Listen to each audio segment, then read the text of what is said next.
Дорногов аймагт баригдах газрын тосны боловсруулах үйлдвэрийн эхний үе шатын ажил өнөөдөр эхэлж байна.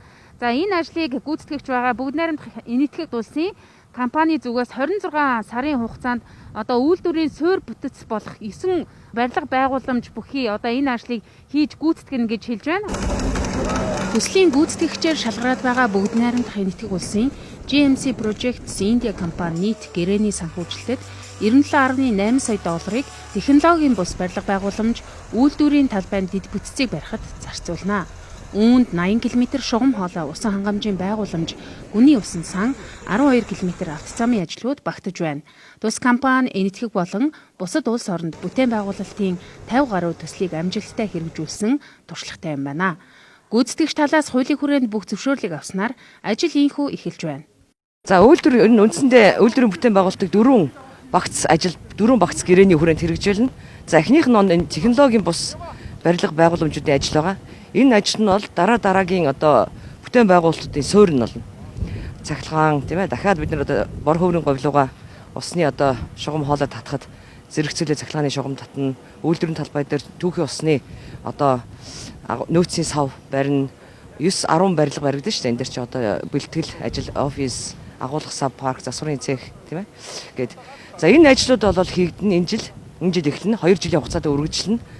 Бүтээн байгуулалтын ажил бол эх жилээс эхлэх бах. Одоо 2-3 дугаар гэрээлэгчийн ажлын одоо урьдчилсан сонгон шалгаруулалт энтгэгт хийгдээ дуусж байна. За ингээд бол одоо энтхийн компани сонгох ёстой та бүхэн мэдж байгаа ерөнхий гүйцэтгэгч. Ингээл одоо өнөөдөр ямар ч байсан үйлдвэрийн бүтээн байгуулалт яг газар дээр бодит байдлаар эхэлж байна.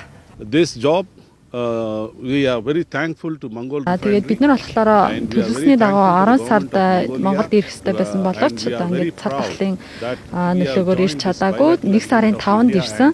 За тэгээд өнөөдөр 1 сарын 15-ны өдөр ингээд Grand Breaking Ceremony буюу нээлтийн үйл ажиллагаа ингээд эхлэсэндээ таатай байна. Тэгээд өнөөдөр ер нь бол түүхэн өдөр болж ийн гэж бодож байна. Хоёр улсын хоорондын харилцаанд мөн маш том одоо зүйлийг авчирч байгаа их сайхан өдөр болж байна. Тэгээд үнэхээр их баяртай байна. Opportunity to express our interest. Газрын тос боловсруулах үйлдвэрийн бүтээн байгуулалтын ажилд орон нутгийн аж ахуй нэгжүүдийн төлөөллийг оролцуулахад анхаарч байна. Энэ хүрээнд нэгдсэн удирдлага зохион байгуулалтаар хангах зорилгоор орон нутгийн өмчит компанийг байгуулад байна.